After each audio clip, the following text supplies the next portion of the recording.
Direct from the broskination headquarters in Los Angeles, California, this is the Broski Report with your host, Brittany Broski. Guys! Seriously! Tuesday! Come on! It is 3 p.m. on a Saturday. Just woke up. Is the bug carcass still on the desk? Yes, it is. I have not cleaned it up since last week. I feel gross. I feel dirty. I feel gross. I got my nails done by my friend Sarah. She did my nails. So I'm going to link her in the description because I'm feeling guys, I'm going to the House of the Dragon premiere. And I'm going to be interviewing Team Green for House of the Dragon! I'm done yelling. That's annoying. I'm going to be interviewing Team Green for House of the Dragon. So I got my little green dragon nails. I got my little green scales on, girl. You know, I got to be on theme. Could you ever imagine me, who had a map of Westeros on her wall and the Stark banner in college and at my first apartment? My first apartment was decorated like a dude. Like, I had just hand-me-down shit everywhere. Nothing matched. It was all just, because you're poor. It's like, I'm not going to go to fucking CB2 or West Elm and furnish my apartment. We're working with Etsy posters of Westeros, okay? And a Walmart snap frame. I don't care. I had leather couches passed down from my family that I still have, that I still use. I've got coffee table and side tables for my Mimi and Pawpaw. I had bar stools for my Mimi and Pawpaw. My childhood bedroom furniture that I still have. It just ends up moving with you. Every time you move, I move literally every fucking year. Hey, knock on wood, I don't move out of this house. I love this house. Since I moved to LA, I have moved every single year. And before that, I moved every single year. It's been damn near 10 years since I've lived in a place for more than 2 years, which is crazy. Okay, so, what was I talking about? What on earth was I talking about? Oh, the bug carcass is still on the desk. Yeah, I'm not cleaning that up anytime soon. It kind of makes me nauseous. We've got iced coffee in the restaurant cup. We've got a bunch of things to get through today. So, like I said, I'm feeling dirty. I smell like BO and my hair's a little greasy. So just sort of walk with me there, okay? Christ would walk next to you and carry you when it gets too tough. I need y'all to carry me, okay? Y'all are Christ in this situation. Just ordered some kimbap and tteokbokki. Tteokbokki. Okay, not the American fucking pronunciation and not the British pronunciation. I don't want to colonize your pronunciation. How do you say it in Korean? Yeah. So I ordered kimbap. I had bibimbap earlier this week. And then for a YouTube video I'm doing soon, I'm making a traditional Korean breakfast, which traditional just means like eggs, rice, and usually like a scallion. And then some people do like a spicy tuna something. Some people do like just gochujang on their egg. I'm gonna make the that really gorgeous folded egg omelet that they do that takes so much skill. And then those really soft omelets that you like do really quick. You like sear it almost, and then you drape it over kimchi fried rice, and then you cut it. Oh! And I gotta go to H Mart. I'm filming that today. I gotta go to H Mart. Very excited. Gonna get some of those little pickled radishes. Whew. I love Korean food. Okay, let's get into what we're talking about today. I don't know what I've been talking about for 6 minutes. Here is my latest things. I have a few things I've been doing. Because I don't know about y'all, but summer is here. It is time to change the mindset. I'm here to really guide y'all, take your hand and guide you with me to where I'm going. And where I'm going is a place full of serenity and peace. Okay, I'm leaving the external stressors of this world behind because I can't fucking deal with it anymore. Here is this. I saw this TikTok that changed my life, and I'm going to try to put it up here because I can't remember her name, who made it. This woman came on the Christian app TikTok and said, this is your new nighttime routine. And usually I see that shit and I'm like, I'm not drinking white wine and reading a book in my silk pajamas I'm not doing all that shit. I'm watching Smiling Friends and I took an edible. Okay. So I'm like, let's take this with a grain of salt. See this TikTok and she's like, rich girl Italian summer. And I said, word? And so I started watching it. And she basically was like, this is about tricking your mind. And I was like, I'm there with you. I'm walking with you. There's a Spotify playlist called Aperol Spritz that is basically, it's kind of bossa nova. I don't know actually what you would call that genre. It's like zooby, zooby, zoo, zooby, zooby, zoo. And then it's like, I found my love in Portofino. And then the girl from Ipanema goes walking. That's not bossa nova necessarily, like Brazilian bossa nova, but it's like, what is bossa nova? Bossa nova, bossa nova. That's an Elvis song. Bossa nova is a relaxed style of samba developed in the late 50s and early 60s in Brazil. It is mainly characterized by a different beat that altered the harmonies with the introduction of unconventional chords. Okay, what does bossa nova literally mean? New wave. I know that's right. What genre of music is Zooby Zoo? Do y'all know what I'm talking about? What the fuck is this called? French pop. That's not good enough for me. Okay, here it is. It's called Aperol Spritz by Bliss Lundgren. Bossa Nova Summer. I'm so fucking smart! I'm so fucking smart! Imagine being on a terrace in Positano with a cold Aperol Spritz in hand. Yeah, dude. Okay, so it's a mixture though, because Bossa Nova, I know there's a bunch of different types and adaptations and reimaginations of it. Even there's some modern Bossa Nova artists. The girl who sings, Laufey. I love Laufey. That's not necessarily Bossa Nova. She's more like jazz, easy listening. I do love her. Laufey. Everybody's falling in love and I'm falling behind. Sing, bitch. Zooby Zoo, window shopping in New York. There's a bunch of Hans Zimmer in here. This is such a great mix and it's like 5 hours long. Yeah, okay, so the steps.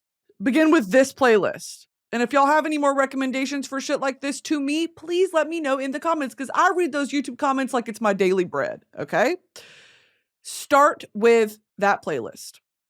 Then you're going to get in the shower. Now, for me, at the end of the night, I usually am just like, I'm going to get through this as quickly as I can. Okay, I wash my hair every maybe 4 to 5 days. I'm a dry shampoo queen. And I've started using this. I've talked about it before, that root spray for all my bald bitches, all my balding women out there, women and other folk. I started using that and oh my God, it's a life changer. I feel so much better. And, okay, so I usually just do my thing in the shower really quickly, but this playlist makes you want to take your time and makes you want to kind of enjoy the process. And that's what this TikTok as well told me. And so I'm listening to it like it's the fucking Bible. Take your time. Use your expensive soap. If you don't have some, get some nice scented, invest in yourself. If you can, of course. Really take your time washing everything. Double shampoo, exfoliate. Okay. Really just do your thing. Dance in the shower. Okay. I've also started doing this thing. The fucking TikTok shop, they promo the hell out of them. And they did during the pandemic too. Those sunset lamps. I got sent one for free 2-3 years ago. And I was like, I'm never going to use this. And then I was like, you know what? I need some aesthetic mood lighting. And so I turned off the lights in my bathroom and I put that on. Oh, wow. I've also seen their shower lamps. I might need to invest in one of those. Now, that's the energy. Okay. Zooby, zooby, zoo. I'm cleaning my ass crack. Zooby, zooby, zoo. Dandruff under my nails. Zooby, zooby, zoo. Oh, a new ingrown hair. Zooby, zooby, zoo. Oh, a butt pimple. Okay, now you're done. Get out of the shower. Pat dry. Use a nice body lotion. I have talked about the Laura Mercier one for a while because the Amber Vanille, I love that one. They just came out with a coconut almond something that I need to try. I did that on my décolletage and my arms. And then I use a cheaper one on my legs because I got a lot of surface area on my fucking legs. And I don't want to waste my good smelling stuff. And so I do just like a Nivea something on my legs. And then I go to town. I start doing my skincare. Okay, I do a little K18 mask on my hair. Meanwhile, the playlist is still playing. Okay, do my whole routine, whatever. Okay, so now you're all oiled up twerkathon. You go to your room, okay, put on like a wait for the lotion to dry down. Put on a nice little nightgown or like really comfy PJs. Then you're going to go get an iced beverage, okay? Now, this is what I liked about this TikTok. She wasn't like, go make yourself a wine, go make yourself a bedtime cocktail. No, girl. She was like, even if it's ice water, put that shit in a wine glass. Okay, done. Did that. I did that for me. I did a little ice water. And then I got a little snacky. I like those little blueberry acai dark chocolate things. You know what I'm talking about? Brookshire Farms, Brookshire Hills, whatever it is. Those, I eat those like they're vitamins. I eat them every day.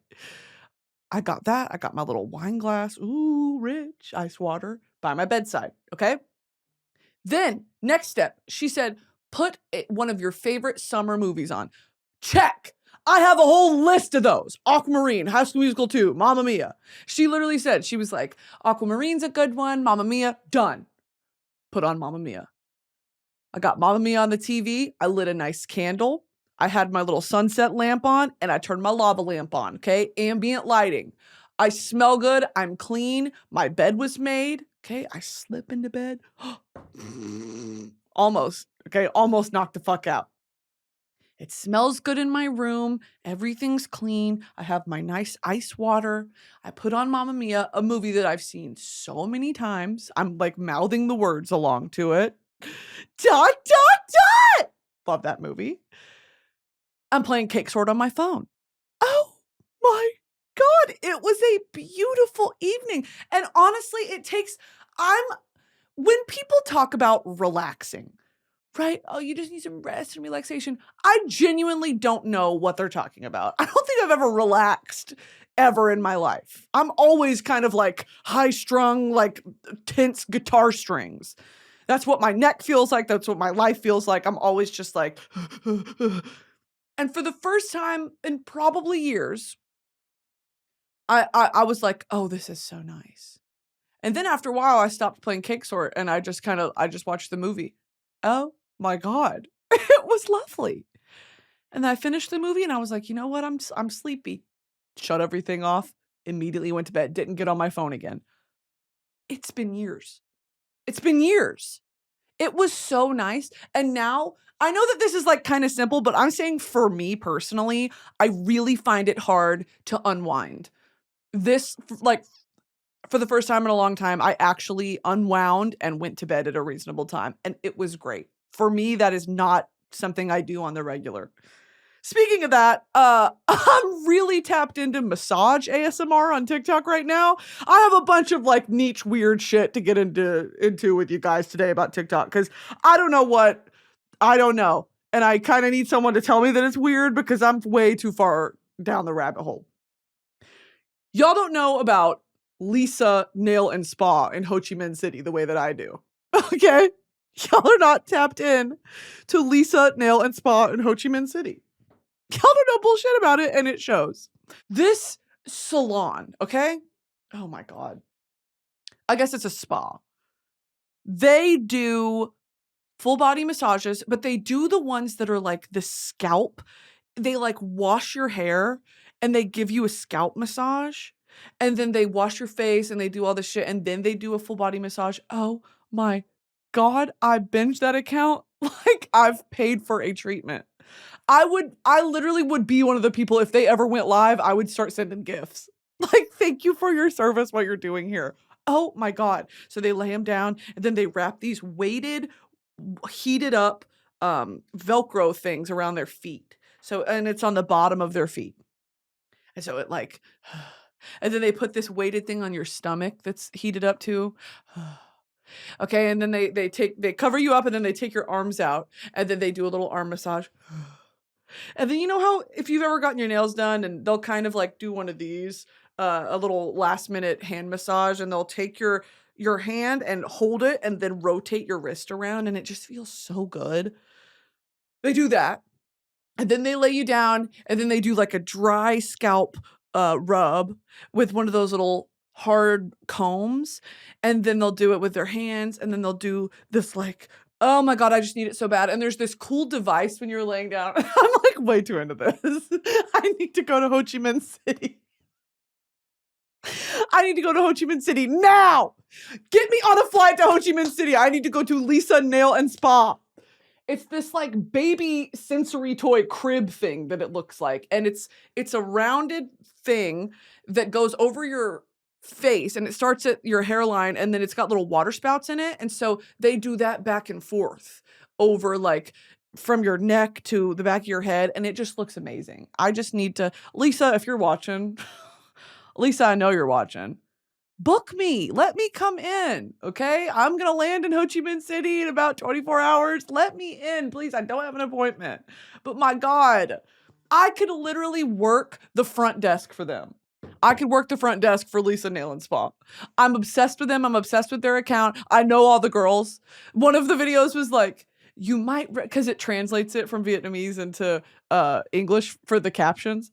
And one of the captions said, you might recognize Miss. And I was like, yeah, of course I recognize Miss. She works there. Now she's getting a massage.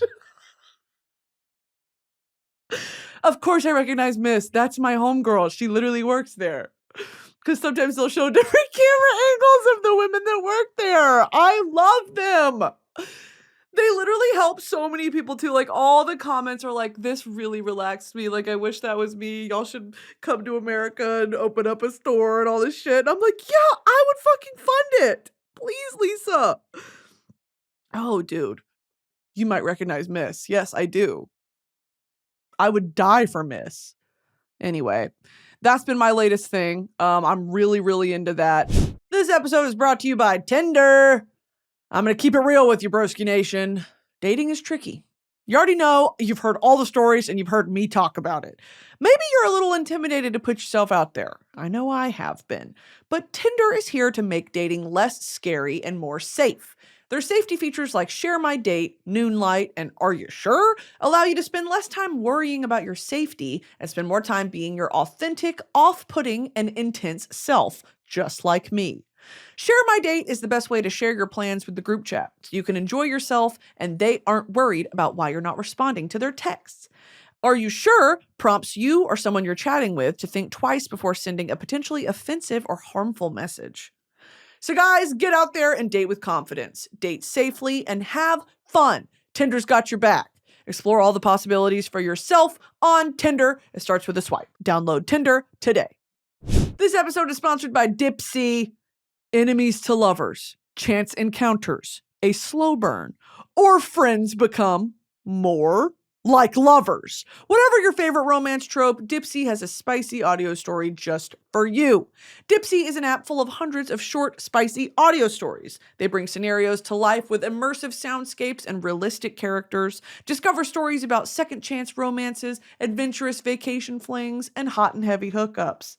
And there's a growing library of fantasy series with werewolves, Greek gods and goddesses, Regency-era historical fiction, and fairy smut to explore the bounds of your pleasure. New content is released every week, so in between listening to your favorite stories again and again, you can always find something new to explore. Dipsea offers a modern approach to romance through high-quality and captivating audio fiction.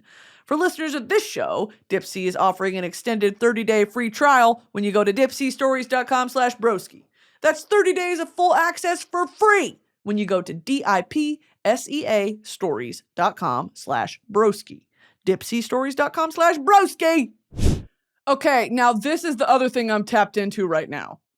Why does logging into TikTok on your desktop take 38 minutes? I guess who's scrolling TikTok on their desktop? Me, bitch. Okay, this thing I'm into, which, yeah, I guess some would refer to this as being on the Stim Toy side of TikTok. I've never judged y'all.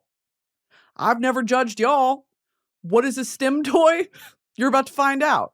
Now, there's some controversy around these toys, okay? Because they sell them on Temu and TikTok Shop. I'm supporting small businesses, okay? There is what I think is about a 13-year-old girl who makes these on TikTok, and her mother runs the business. That's what I bought from, okay? Supporting small child businesses, child-owned businesses. They have the best. Well, okay, well, here's what it is. It's called a Taba squishy. Okay? Yeah, I'm 27 playing with squish toys. I don't care. I don't give a shit. If it brings me happiness, I'm going to spend money on it. Oh, speaking of spending fucking money that I shouldn't have, the pickle guys, that pickle company that like Cook It Erica and all those people on TikTok are like pickle review, and they're like good homemade pickles. Man, I went on that website. Tell me why one jar of pickles is like $38. What? That's like a Boy Smells candle. That's crazy.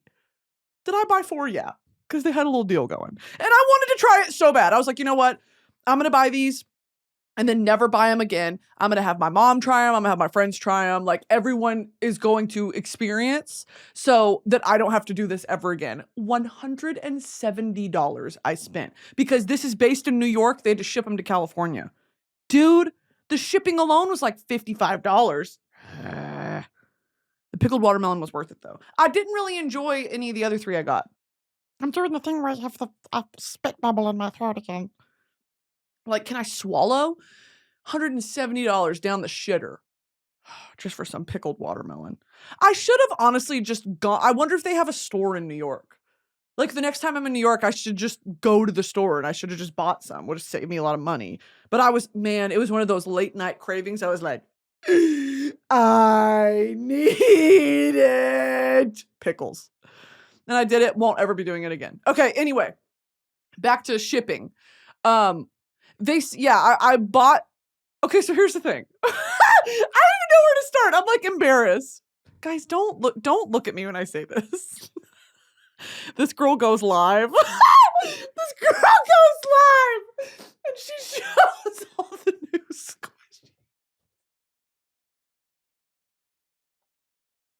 This girl goes live and shows all the new squishies, and I have notifications turned on.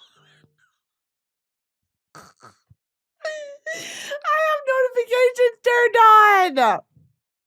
What the fuck ever? I literally followed her and turned notifications on. I don't care.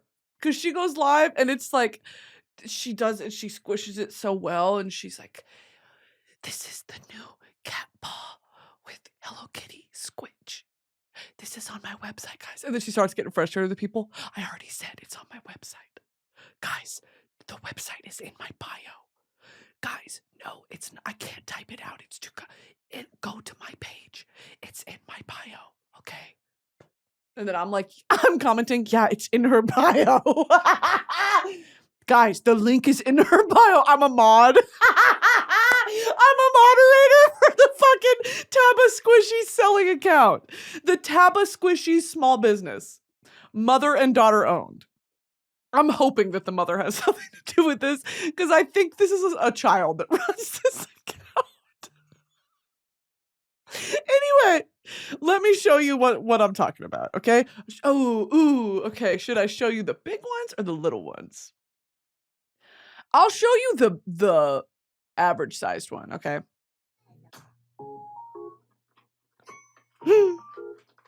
Okay, so here, let me get to this. Okay, so did y'all see that? Basically, for audio listeners, let me describe this. It is a big, squishy, basically slime that's been solidified, and you can squish it and it'll retain its form, its shape. They put that in a big plastic, like, sealable bag with a bunch of trinkets and little shit, and then you just squish it.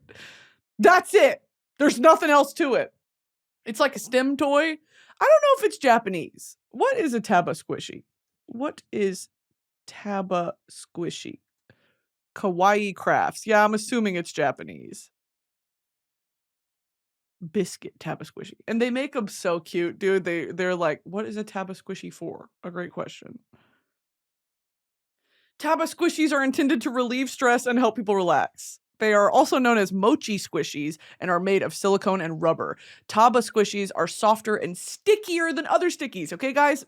Please remember this. When pressed, they should look like a liquid. That's the thing. And there's a lot of fucking tea and drama online because some people are like, new Taba squishy drop. And then they're really hard and rigid. And people will do squishy reviews and then they get pissed off.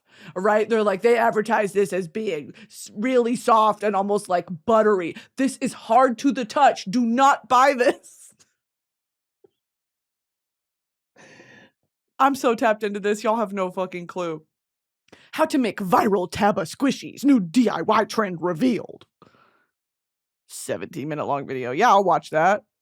Okay, so squeezing toys can help people focus and calm their nerves, especially those with ADHD, ADD, OCD, or autism. However, some say that squishies are actually meant to cause stress. Well, yeah, when I see the tea online about the squishy community, I just want everyone to get along. I'm here to promote peace and prosperity and non-monopolies within the Taba squishy community because there's a lot of squish toys online, specifically TikTok, okay? Guys, we can all coexist. Me personally, I'm going to be riding on the Taba squishy side because I'm locked in. But I'm not going to yuck your yum. All right? If you like those the hard Nido ones, or if you like the ones with the little ball Orbeez in them, do your thing. I'm not going to call you a freak weirdo. Someone else in the comments will, okay? I don't have to. Anyway, let's go back to the Taba squishies. Okay, so this is kind of tea, right? Because this is a super large cat paw Taba squishy. It's probably this big. It's probably the size of like, I don't know, what is that? Like a dinner plate. Like a dinner plate, if you were to hold it in two of your hands. But it is big and heavy and squishy. And they put a bunch of shit in it. Like little trinkets or little fuzz balls or glitter. Or, oh my God, let me show y'all something that pissed me off first time I saw it. The way they make them sometimes, they will take the super sticky, squishy shit and put it in what looks like fiberglass. But it's not. It's like fake hair. It's like fake fur. And it's cut up real short. I don't know, dude. I just have to show you. Taba squishy powder. Okay, here we go. Here we go. A handmade Taba squishy heart with flocking powder. What the fuck is flocking powder? What am I doing online? Flocking powder. All right, y'all watch this.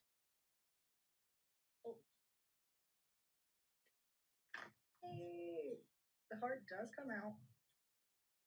Look, why is it's like she dropped it in like on a carpet. Like she dropped it on a really fuzzy carpet, but that's on purpose. They do that on purpose.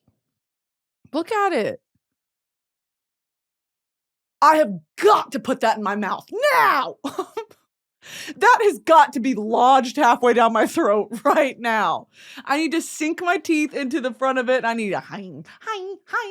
Me and my siblings always make fun of my dog because my dog's such a puss. The family dog, Mr. Do, of course. His name's Coda, but we call him Mr. Oopie-Roo.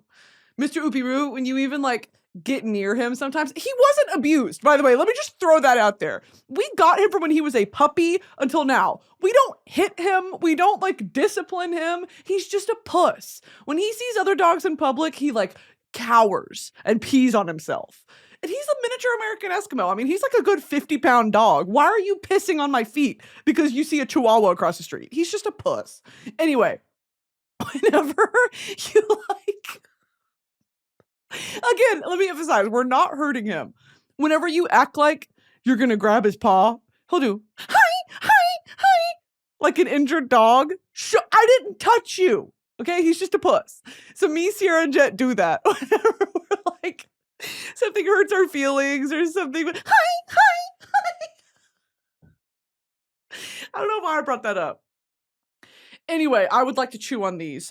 Flocking powder included. What is flocking powder used for? What is Waka Flocka powder used for? Oh, it's made of asbestos. I'm just kidding. Flocking powder, also known as flock, is a material made of tiny synthetic fibers. Shit. It's used to create textures and finishes on many surfaces. Apply millions of short fibers to an adhesive-coated surface to create a velvety or brush-like texture. It's often used on jewelry boxes, glove compartments, and car headliners. I thought that was velvet.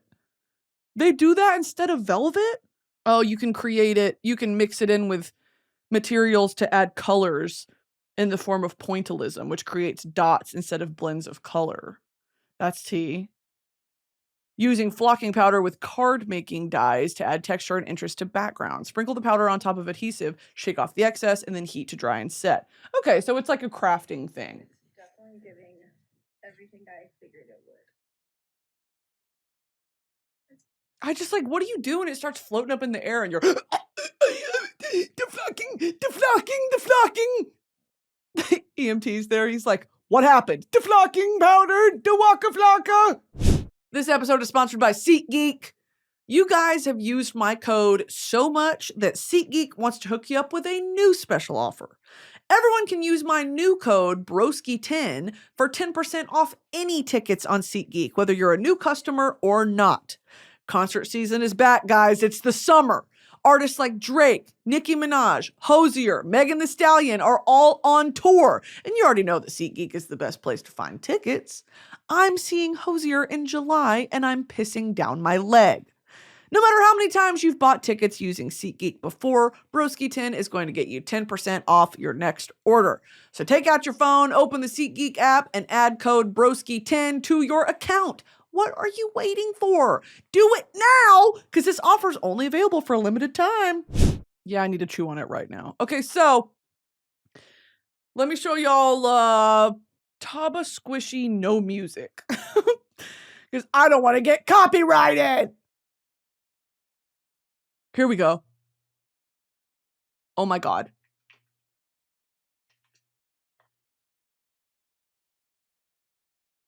I should have bought this one. Oh, I didn't even tell you I spent $90 on this website.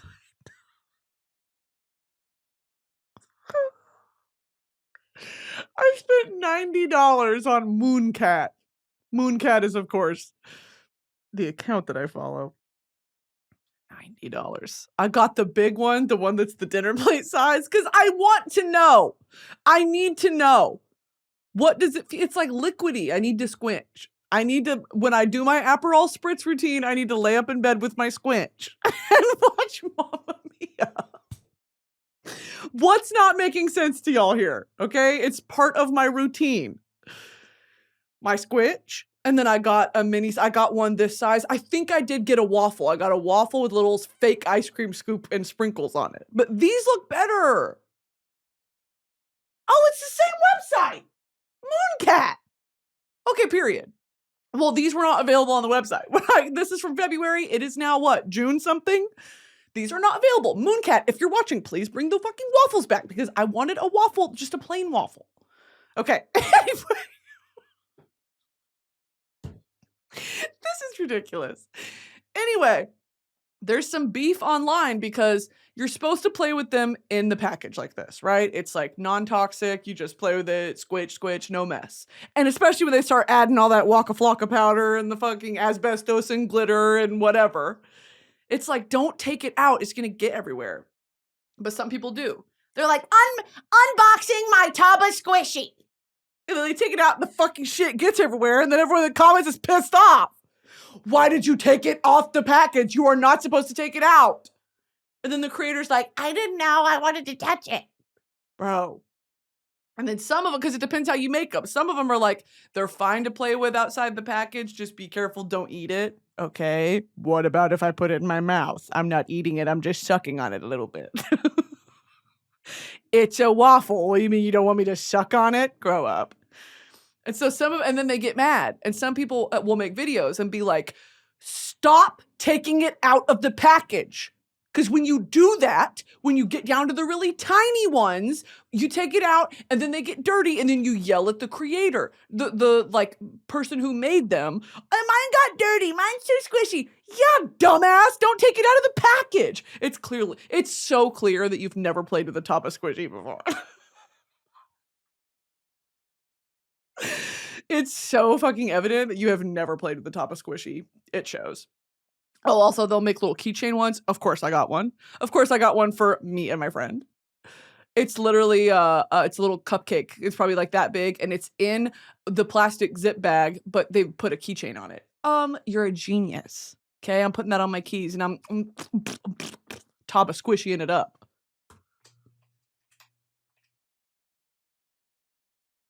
We're gonna watch it again. The sprinkles and the chocolate sauce, I mean, it's truly an art form. I don't know, dude. I literally was watching these and I was like, I'm so excited to tell the podcast about this. Here's one out the package. Okay? Listen to it. It's fun to take the Tabasco squishy out of the bag and play with it in your hand. No, that's about to piss me off. Like, sensory-wise, get that shit out of my face. It's sticking to her hand. The oils on your hand will start to make it cloudy. Ugh. Don't piss me off. Ew, there's also this thing on TikTok where I was like, hey, what are we talking about? What are we doing? They make clear ones, okay? Like crystal clear. They call them ice cube Taba squishies. And they're cubes. You can get them in cubes. Or they'll make little cat paws or whatever. And they're just like really pure, clear crystal. And you put them in the thing and so they never get dirty, right? Well, some people take them out and play with them and they're that real liquidy texture like this. And they'll do it like this on their finger and they have to do, they have to do warnings that says, this is not discharge.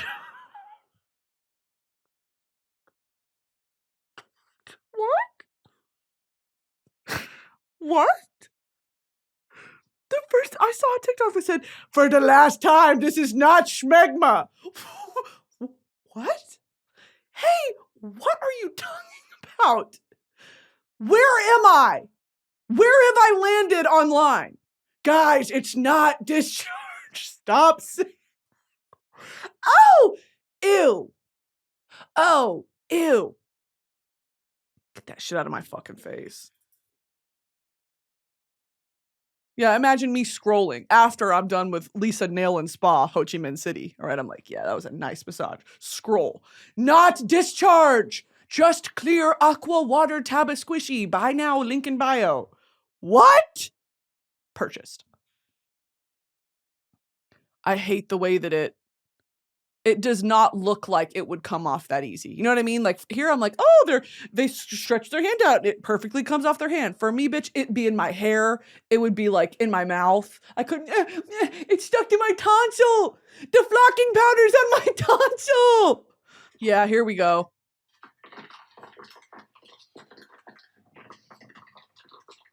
You're telling me you don't like that? It's not even like a, ew, mouth sounds ASMR. Ew, I don't like that. It's just squinch. It's just squinch.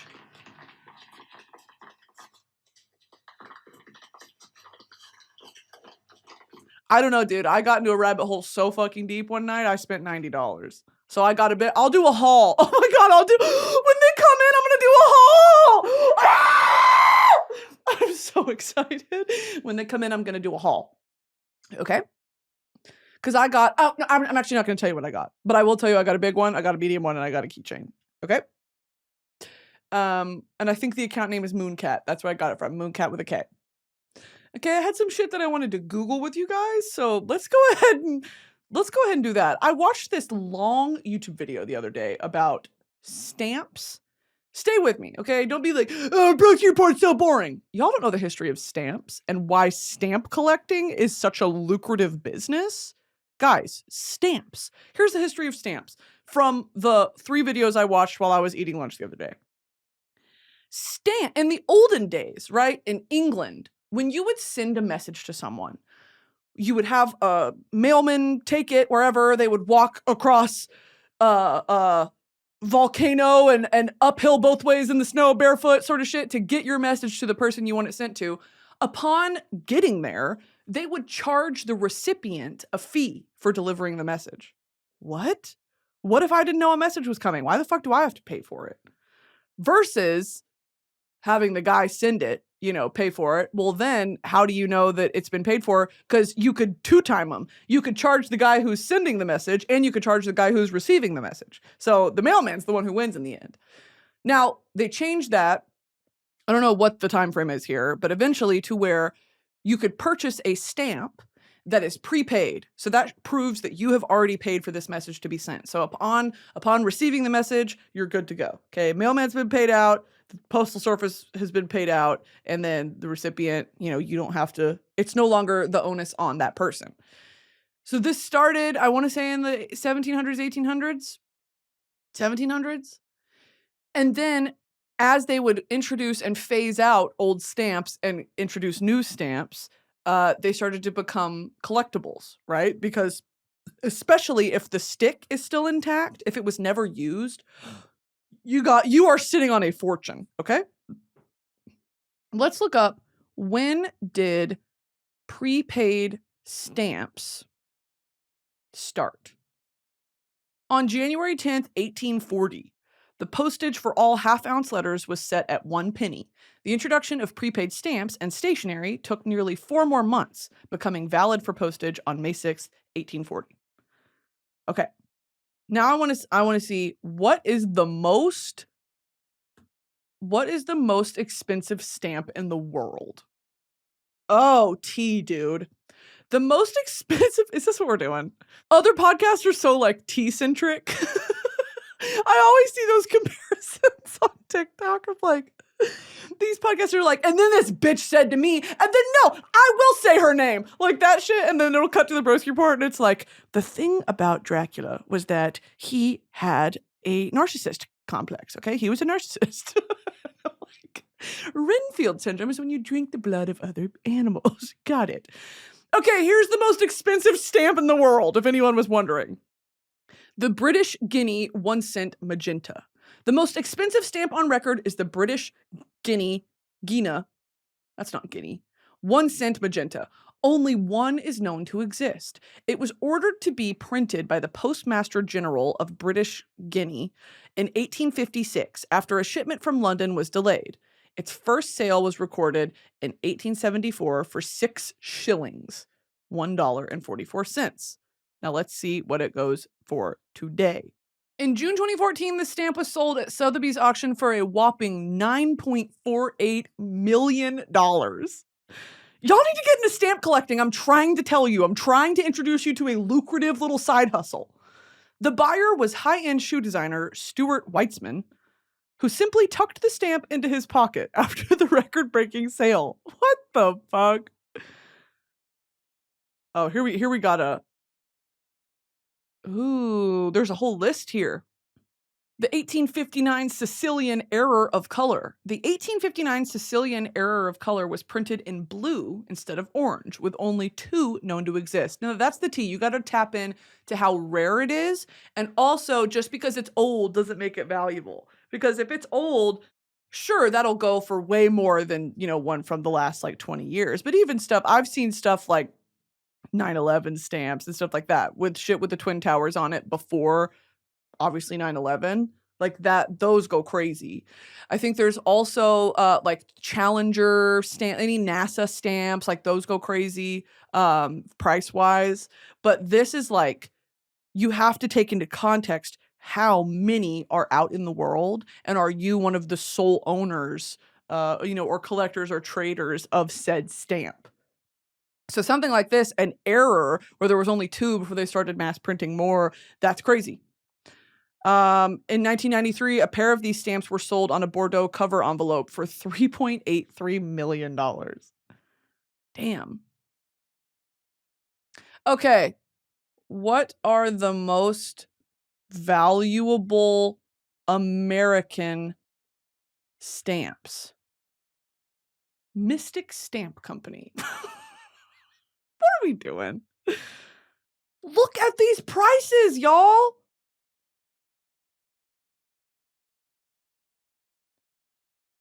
Rare Stamps.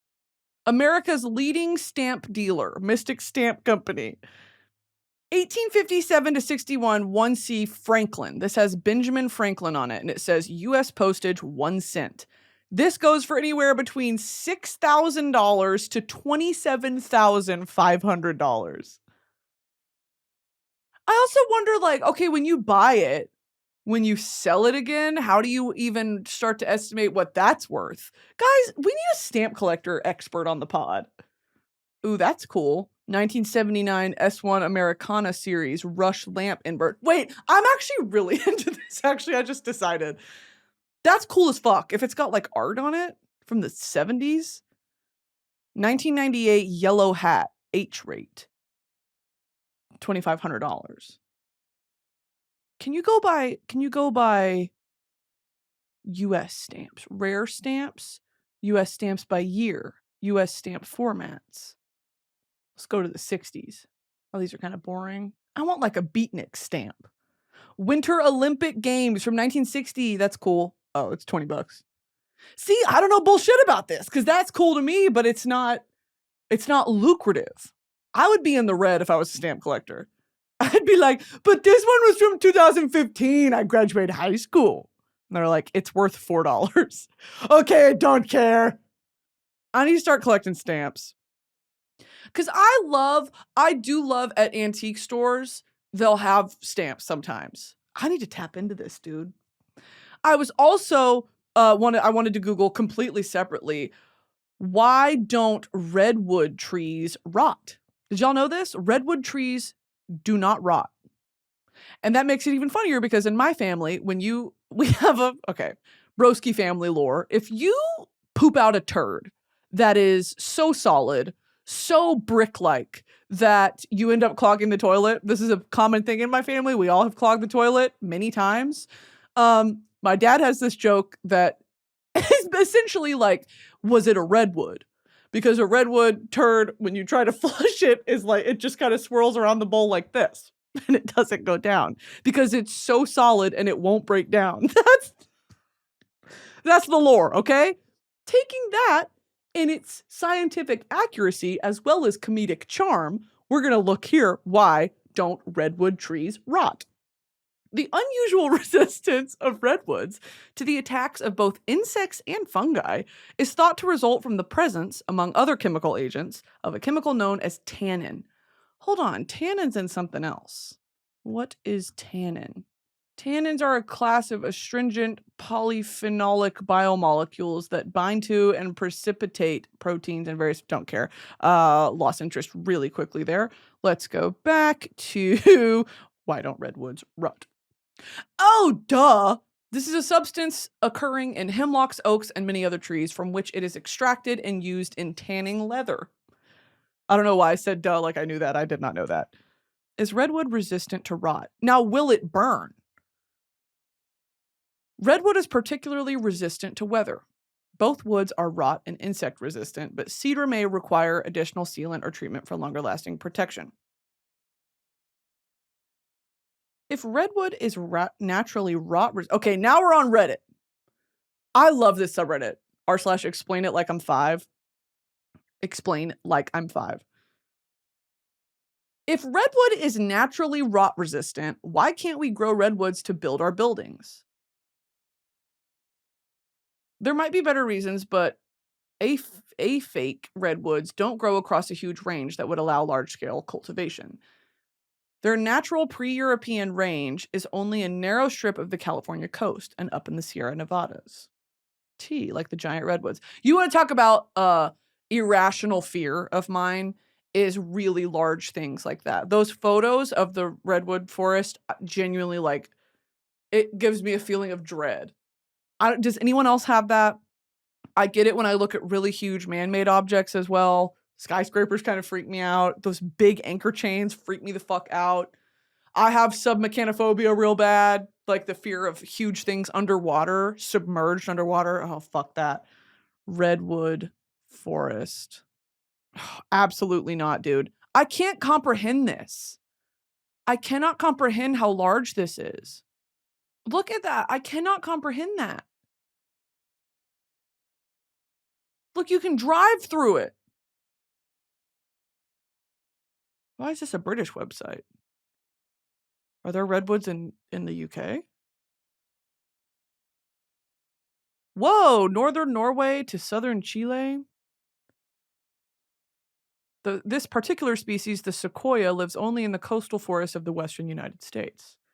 The giant redwood is very fire resistant. I knew it, dude. In fact, needs forest fires in order to reproduce. The species once thrived in coastal areas of Northern California, but large areas were cleared by logging in the 19th and early 20th centuries. Fuck! Modern challenges include human attempts to prevent the forest fires which the redwoods depend on to create new trees. Damn, can we just leave the earth alone? For once. I genuinely hate how large these are. Like, I cannot tell you. Ew! Ew! Ew! Ew! Ew! Ew! Why does that freak me out so bad? Ew! Ew! And I really, actually, I don't know what that is. I don't know what the fuck, why that scares me so bad. Ew! I'm about to freak out. Okay, we're done with that, actually. I could never go to the redwood forest. I'd start freaking the fuck out. I'd start crying. Sotheby's. What is the most expensive thing bought at Sotheby's auction? Do you want to know the most expensive, the highest price that a piece of art was ever sold for? It is actually going to be, actually, I'll let you guess. Do you guys even know the artist? Can you think of some of the most famous artists in the world? Who do you think would have the highest price point for an art auction? 3, 2, 1. If you said Picasso, you are right. The most expensive painting that was ever sold was Le Rêve by Picasso, which is The Dream. And it's the one with the big penis on her face, bro. This one. It's phallic in nature. Yeah, her face looks like a freaking penis. Ew! Ew! 1932. Let's see what it was sold for. I think it was in the billions. It was 1 billion, 1.3 billion. Le Rêve, Picasso. Price. 155 million. Okay, so I lied. So I lied. Oh, this is recent, actually. The most expensive painting in the world, Google is telling me, is Salvator Mundi, with the cost of $450.3 million. Claims the title of the costliest painting in the world.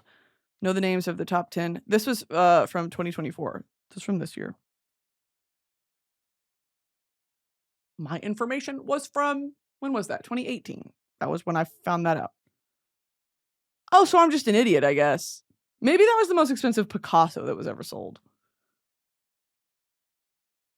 Costliest paintings in the world, 2024.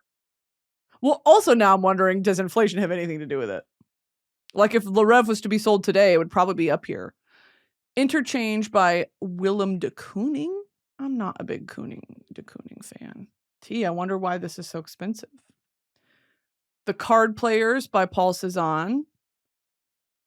When Will You Marry by Paul Gauguin. Number 17A by Jackson Pollock. The Standard Bearer, a Rembrandt. Shot Sage Blue, Marilyn. Andy Warhol's Portrait of Marilyn Monroe, $195 million. Rothko, $186 million.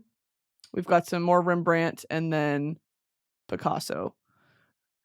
Les Femmes d'Alger version O. Period. Man, the more you know. Humiliated what I said about Le Rêve. It's still a very like impressive, expensive painting, but man, the more you know. The highest auction price at Sotheby's, achieved by a $157 million Modigliani, Amadeo Modigliani, sur les côtes gauche, sold for $157.2 million. Let's see this. Oh, it's the naked girl. Whoa. I would love to go to one of these one day. I wonder how all this works. Achieving a remarkable $157.2 million, Amadeo Modigliani's Nukush, 1917, led the $318.3 million Impressionist and Modern Art Evening Sale on May 14th. I think of, when was this? This year? I don't know. The price is the highest ever achieved for a work of art in a Sotheby's auction.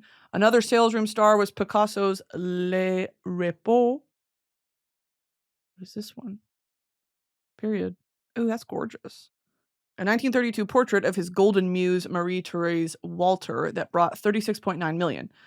Monet's abstracted vision of the light at dawn, Matinée sur la Seine, fetched $20.6 million. These numbers in comparison just feel so like, oh, a quick 20 million for a fucking Monet. Yeah.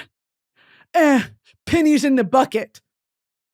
$350 million for a painting. I always find, I've talked about this a little bit before. How do you put a price on a priceless piece of art? Truly, is it the cultural currency of a piece that makes it expensive? Does its value raise after the artist has passed? Like, what are the factors here that people are considering when you sell something for $350 million? It's also like a status thing, you know. Oh, well, I own it. Like, they buy it and then they hide it away from the world. Y'all know how I feel about this. I don't think that art should be privately owned.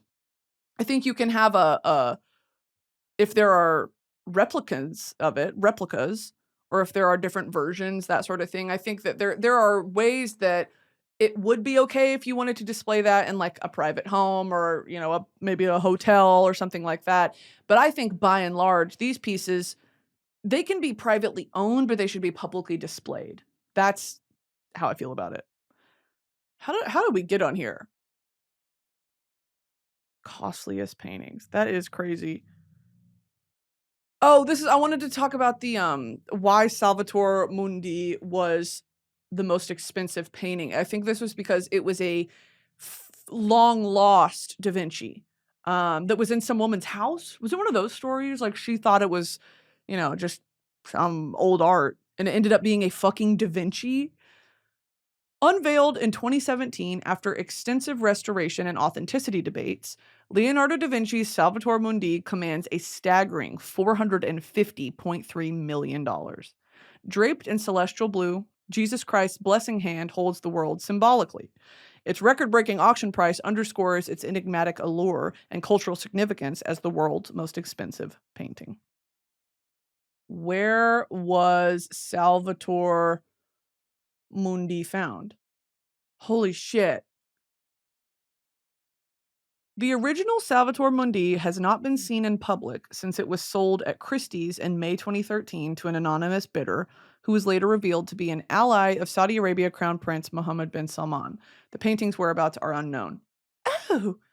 The 500-year-old painting, likely the work of a student of Leonardo, was found in a bedroom cupboard in the southern Italian city of Naples. In January 2021, this is from the Google AI shit. In January 2021, Italian police found a 16th century copy of Leonardo da Vinci's Salvator Mundi in a bedroom cupboard in an apartment in Naples. The painting had been stolen from the Doma Museum at the Basilica di San Domenico Maggiore in Naples, but officials were unaware because the room where it was kept had been closed for months due to the coronavirus pandemic. The painting's owner, a 36-year-old man, was arrested on suspicion of receiving stolen goods. He told police he had casually purchased the painting at a flea market, but police considered that story less than credible. The painting has since been returned to the church's Muschetola Chapel. Okay, so it's on display, or is it not? It was lost in America? Louisiana family discovers that Salvator Mundi painting had long hung in their home before it was re-authenticated as Leonardo masterpiece. Okay, there's a lot of contrasting stories here. Small auction house in New Orleans. The sale took place in April 2005. Okay, what's the truth? What's the truth, and why is it $500 million? That's insane. All right, guys. I think that'll do it for me for this freaking episode. We covered a lot of good stuff. Lisa Nail and Spawn, Ho Chi Minh City, my Taba Squishies, stamps. All right, guys. Loving you. If you are not registered to vote, please go to headcount.org. Go register to vote. If you want some Broski merch, we've got Broski Report merch. on sale always. And then we're also coming out with moo-moos here in the month of June. So go ahead and keep your eyes peeled for that. Love you guys. And we'll see you next week. Peace out.